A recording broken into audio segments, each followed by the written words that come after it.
I was determined that I was going to be successful, and I looked around at my fellow appraisers and saw none, frankly, that were at the success level that I wanted to be.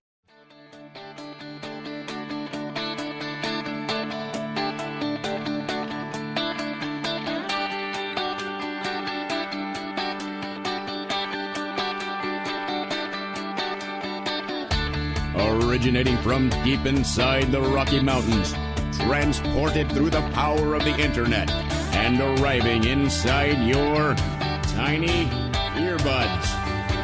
It's the Appraiser Coach Podcast. Minisode. And welcome back to the program. Dustin Harris hanging out in the podcast chair with another mini-sode for you. I want to talk today about one of those principles of prosperity that I've referred to in the past, and this is going to be the primary determiner for success. The primary determiner for success. Yes, there is one thing. I always wonder about these things that come across on social media. The one thing that's going to change your life forever, right? But this really, truly is, folks. One thing that will determine whether or not you're going to be successful in life. Serious about that. It's not just clickbait, I promise. Hang on tight, and I will tell you what that one thing is. First, I want to remind you, of course, we are sponsored by Anow software. That is the one thing that you should be using to manage and monitor everything that goes on in your appraisal office, and it is the thing that will allow you to be successful as a business owner, not just an appraiser, but a business owner. It's Anow software. You can get to them at anow.com/coach. One more time. It's anow.com/coach. All right, folks, you know my story. You know that I did everything just like my mentor. I did everything just like I saw my peers doing for many, many years. And as the saying goes, I got what everybody else was getting because I was doing what everybody else was doing. And there was a period of time in my life when I literally I got to be careful with that word literally. Is this literal, or do we sometimes use literal for non-literal things? In this case, I literally took a break and stepped back from the grind, if you will. And that was really the first time I think that I intently worked on my business, not just in my business. I remember very determined at the time. I was very determined at the time to create something different, to create something that I had not had in the past. I was very aware that if I continued to do what I was always doing, that I would continue to get what I had always gotten. And I was determined that that would not be my fate.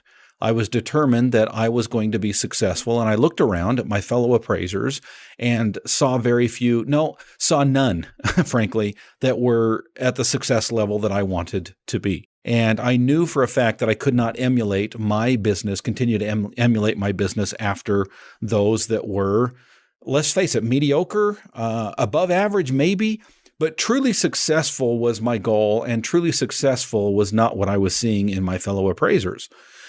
And there was a period of time when I stepped back from, not from appraising and not from another job, frankly, that I had at the time. I was working a dual career. One as a teacher, one as an appraiser. But I did step back from my rest and relaxation a little bit, specifically instead of watching TV as much as I was at the time. I stepped back and started spending literally hours a week. There's that word again, right? Literally hours a week studying success principles, studying successful people, studying their biographies, their autobiographies, their stories, their principles, their books that they had written. And this is, both living and dead.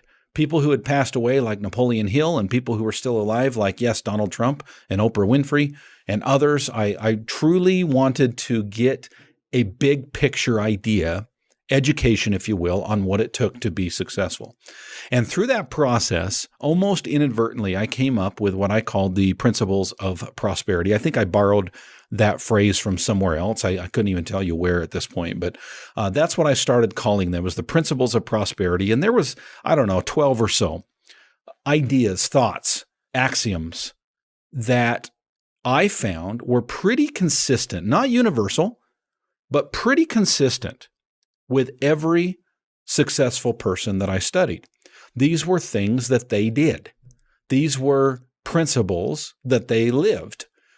And the next step was to take those principles and apply them to the valuation profession, because that's what I wanted to do.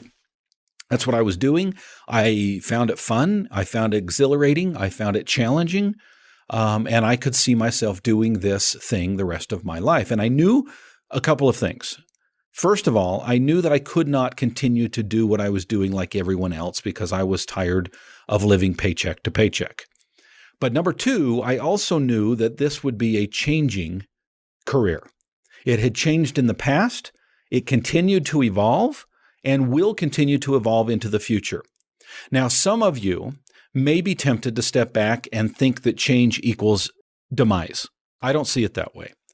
I know many of you are quite pessimistic as to what is happening in our profession right now. I do not share your pessimism. I will tell you that up front.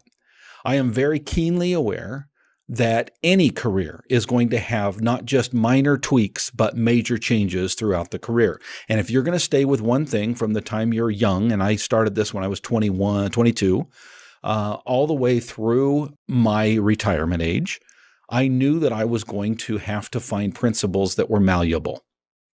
I knew that I was going to have to rely on not rules, but principles. And there's a difference. Principles will guide and direct your rules, but your rules do not determine principles. Principles are truths.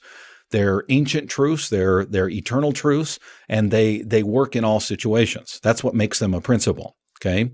And one of the principles that has allowed me to be successful, and probably the principle that will allow you the difference between mediocre and truly successful, is the one thing that I want to share with you today, the primary determiner of success.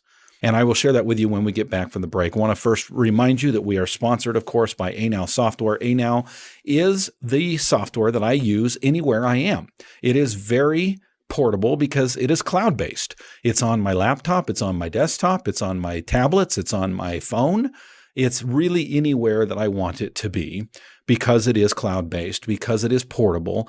All I have to do is log on through the app, through the computer, through wherever I need, and I get instant updates on anything that's happening in my appraisal office. When I say anything, I mean not just appraisals, which is a big part of why I log in, but also the business itself. What is the health of the business itself?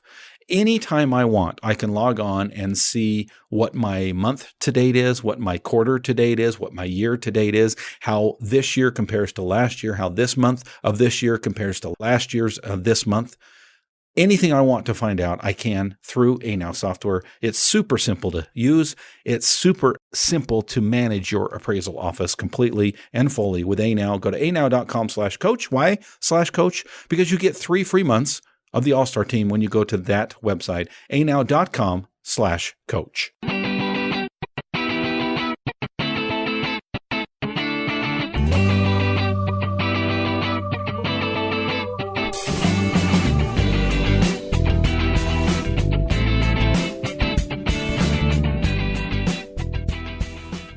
Welcome back to the program, everybody. Talking about the one primary determiner of success. Now, this is not me speaking. This is my mentor who has told me several times that this is the difference between someone who is mediocre and someone who is successful. And he said, Dustin, the one thing that you do that is different than the rest is that you don't hesitate once you make a decision, that you jump in with both feet. And folks, that's the principle that I want to share with you today. The principle of prosperity that I want to share with you today is that you don't hold back. Now, that is not to say that you are not careful. That is not to say that you don't study things out. That is not to say that you should not look at others' successes and failures and learn from them. You should not reinvent the wheel. Okay? You should be careful before you leap. You should not be careless about where you spend your time and money. But here's the difference. We all have good ideas. We all have flashes of inspiration. The question is, what do you do with those good ideas and those flashes of inspiration? My guess is most of us don't do anything about them. My guess is they are flashes of inspiration and insights that go undone, that there is no activity surrounding those flashes of inspiration and insights and ideas and thoughts and these successful exercises that you know will make you successful. You know, well, sure, you're going to fail. Sure, you're going to trip up. Sure, you're going to make mistakes. Folks, have I ever told you about the $120,000 mistake that I made? The 3.5 years that I spent on an alternative business that flopped completely? Now, I don't see that as a failure. I see that as a great tuition, okay, that I paid in both time and money to learn some things that I will do differently next time, that I continue to do differently. But the difference, folks, the one primary determiner of success is whether or not you finally act once a decision is made. That's it. That's the secret. And folks, we are all guilty of having thoughts, ideas, and even spending numerous hours, days, months, sometimes planning out things and then not doing anything about it. Now, there's many reasons for that. One of them might be what we call paralysis by analysis, right? Sometimes we study so much that we just cannot move forward. There's too many unknowns. Well, folks, guess what? There's always going to be unknowns out there, always. The other thing that keeps us held back is that perfection is the enemy of done, right? We're so enamored by it. It's got to be just right before I pull the trigger that guess what? We never pull the trigger. What in your life has ever been perfect before you pull the trigger? I guarantee it's never happened. The difference between those that are successful and those that are not is that those that are successful finally pull the trigger. Now, they take their time. They study things out. They don't make decisions haphazardly, but the difference between those that find success and those that continue in the same rut that they find themselves in is action.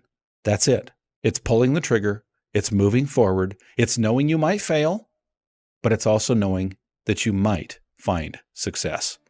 Folks, speaking of success, I'm there every single month helping my Appraiser Academy find success in an online interactive meeting where we have an opportunity to share ideas, to ask questions, to be coached, if you will, online with other appraisers across the nation. Hope you will join me. Go to theappraisercoach.com/memberships, won't you? Try us out. Give it a shot. Try it for 1 month. There is no commitment. And if it doesn't help you dramatically, I'll give you your money back. How's that? Again, it's theappraisercoach.com/memberships and look for the Appraiser Academy. You've been listening to the Appraiser Coach podcast with Dustin Harris. If you like what you hear, please give us a 5-star rating and post a short review on iTunes. For more in-depth insider information on how you can make more money as a real estate appraiser, visit theappraisercoach.com and sign up for the All-Star team today. Thanks for joining us. And now, get out there and create some value.